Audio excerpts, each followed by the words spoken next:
Vong Navarro turns emotional after Denise Cornejo, Cedric Lee, others found guilty.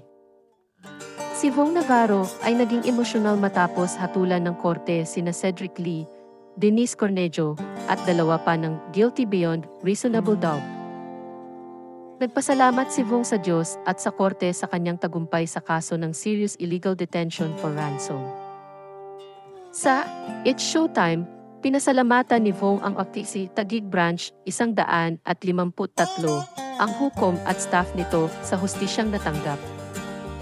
Nagbigay siya ng pasasalamat sa kanyang legal team at sa ABS-CBN sa kanilang walang sawang suporta mula pa noong una.